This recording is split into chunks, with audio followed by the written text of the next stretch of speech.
Magandang araw po, welcome po sa aking channel, Noob9 TV. Patalasasan po, meron po ba kayong mga properties na napapabayaan or non-performing assets? Plan nyo ibenta, pero wala kayong oras sa pagbenta nito. Kung ito'y pagkakatiwala nyo po sa amin, tawag lang po kayo sa aking numero, usap po tayo, gawin ko po ng video for free. Yes, libre po, wala po kayong babayaran. Tutulungan pa namin kayong mabenta ang inyong property. Kami na po bala sa marketing, sa boosting or paid ads. Even sa tripping, hindi na po kayo mapapagod sa pag-entertain ng mga buyers. Kami na po bala sa lahat. Tawag lang po kayo. Nandito po tayo ngayon sa isang guarded subdivision dito sa General Trias, Cavite. Meron po tayong bagong video presentation. Isang brand new 2-story house. Ito po yung may lot area 120 square meters. May floor area po na 80 square meters. Ito po'y titulado. Buhay po ang may-ari, kaya wala po kayong maging problema sa documentation o sa transfer ng title. Meron na pong tubig at kuryente. Ito po yung may CCTV at may solar lights.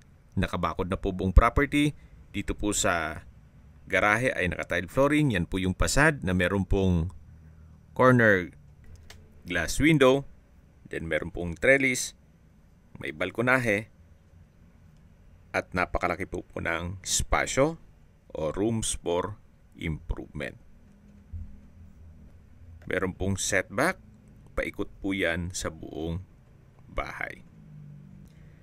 Halos hindi naman po ito natirahan ni owner, gawa ng nasa ibang bansa po sila. At meron lang pong pagbabago sa kanilang plano. Kaya ibebenta na lang po nila ito sa murang halaga. Ito po yung main door. Ito po'y solid wood, then stainless handle. At welcome po dito sa bahay ni Mama at Sir. Ito po yung living area o salas. Naka-ceiling cove design, high ceiling. Then may pin lamps. May glass windows. Tile flooring. Meron rin pong mga outlet sa baba nito. At maayos po ang pintura ng ceiling at wall. Dito naman po yung area ng dining na may sliding glass door papunta sa open lanay. At sa dulo po ay may access door papunta sa service area. At dito naman po yung formal kitchen. Meron pong kitchen countertop, stainless sink with faucet, wall-mounted kitchen cabinet. Then sa dulo po ay meron pong space para sa refrigerator at meron pong kitchen window. Meron din pong mga storage ng kitchen utensils sa baba nitong countertop. Naka-tile flooring na rin po yan. At dito naman po yung access door na tinutukoy ko na naka-solid wood door. Papunta naman sa likod ng bahay kung saan yan po yung service area na naka-tile countertop at napakalaki po ng espasyo dito sa likod ng bahay. Balik po ulit tayo dito sa loob. Yan po yung formal kitchen. Then dito naman po yung dining area. Sa dulo yung living area o salas at yung main door. Dito naman po yung access papunta sa open lanay. Then dito po ay may understairs na common toilet and bath. Naka-solid wood door. Then may hand wash basin. Tile bathroom wall. May water closet with bidet. May shower. At ito po yung naka-tile bathroom wall. Okay, labas po tayo. Then meron din pong understairs storage. Yan po. At balik po ulit tayo dito sa may dining area. Then yung access door papunta sa service area sa open lanay.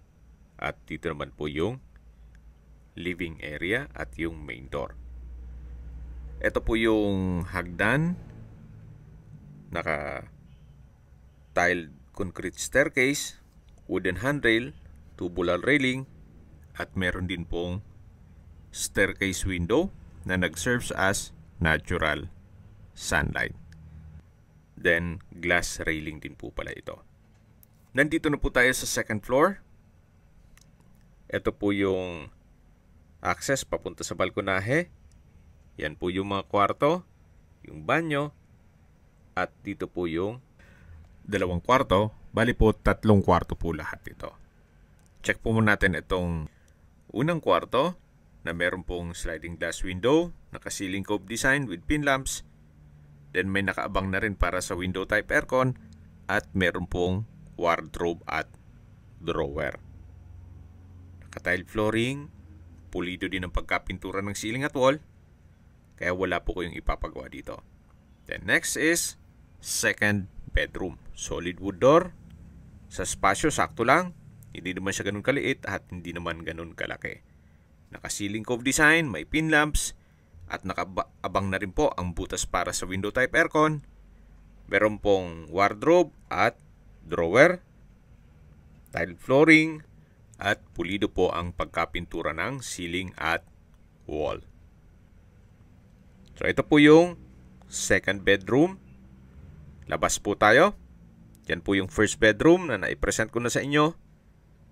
Then yan po yung hagdan, yung staircase window, then yung access door papunta sa balkonahe. Ito naman po yung common toilet and bath. Naka-solid wood door, naka-tile bathroom wall, hand wash basin, may water closet with bidet, overhead shower, tile bathroom wall, at meron pong bathroom window. Dito na po tayo sa master bedroom. Meron pong customized corner glass window, ceiling cove design, may pin lamps, may mga outlet na rin po, at meron pong wardrobe at drawer. At malaki naman po ang espasyo nito compare dun sa dalawa. Ito po ang magiging master bedroom. At labas po tayo. Ito po yung hallway. Then yan yung banyo. Yan yung dalawang kwarto. At dito po yung hagdan. Dito na po tayo sa balkonahe. Mula po dito, matatanaw nyo ang inyong mga magiging kapitbahay. Napakatahimik po ng lugar, sariwa ang hangin, at sa klima naman po, banayad lang. Hindi naman siya ganun kainit, at hindi naman ganun kalamig. Mula po dito, matatanaw ang garahe, at balik na po tayo dito sa loob. Habang naglilibot po tayo at pinagmamasdan nyo po itong buong property, pag-usapan natin ang distance, location at travel time. Mula po sa Gateway Business Park, ang distance is 3.6 kilometers at ang travel time is 9 minutes. Mula naman po sa Lyceum of the Philippines, Cavite Campus, ang distance is 3 kilometers at ang travel time is 8 minutes. Kung meron po kayong estudyante na nag-aaral sa Lyceum, kaysa po nag-renta po sila ng bahay, well, you might consider this property. Mapakinabahan nyo pa at maging investment nyo. Mula naman po sa Walter Mart at Gentry Medical Center o Hospital, ang distance is 3 kilometers at ang travel time is 8 minutes. Yan po yung lagi kong binabanggit sa aking video na dapat nyo i-consider sa paghanap ng property, yung meron pong malapit na hospital. Hindi ko naman po sinasabing sakitin kayo. Yan naman po for emergency purpose lang naman. At mula naman po sa St. Vincent Parish Church at mga fast food and restaurants at iba pang business establishments, ang distance is 2.6 kilometers at ang travel time is 7 minutes.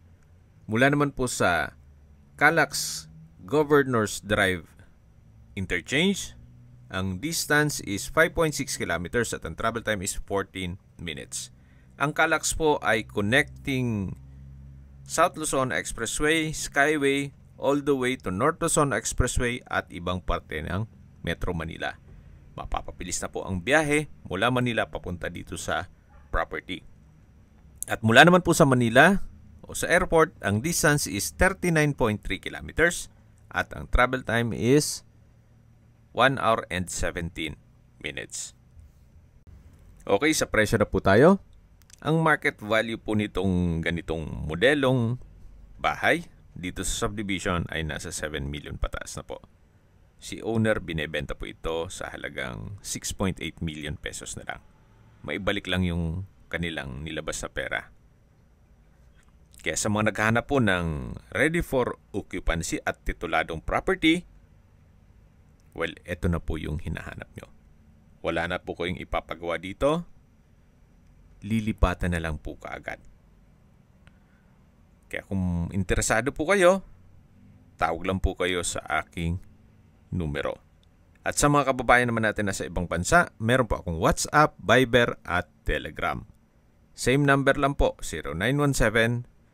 0917-316-3399. Sa mga nagtatanong naman po ng aming Facebook, meron po aming Facebook page na Nov9TV at Facebook Real Video. Meron din pong TikTok at Instagram. May ibang YouTube channel po kami, the Nov9TV channel, Nov9TV Listings, Nov9TV On The Spot, Nov9TV Updates, at Nov9TV House Rental. Sana po naibigyan nyo ang video presentation. Paki-like and subscribe na lang po sa aking channel para ma-update din po kayo sa aking future listings. Kung sakali po hanap nyo yung mas malaking sukat ng lupa, meron din po kami ibang listings na pwede nyong pagpilian. Huwag po kayong mag-atubiling tumawag sa amin. Then, let us know your budget para malaman namin kung anong property pwede naming ilog sa inyo. Sa lahat pong viewers, subscriber at nagtiwala po sa amin, salamat po sa suporta. Ingat po kayo lagi at yung pamilya. Maraming salamat po.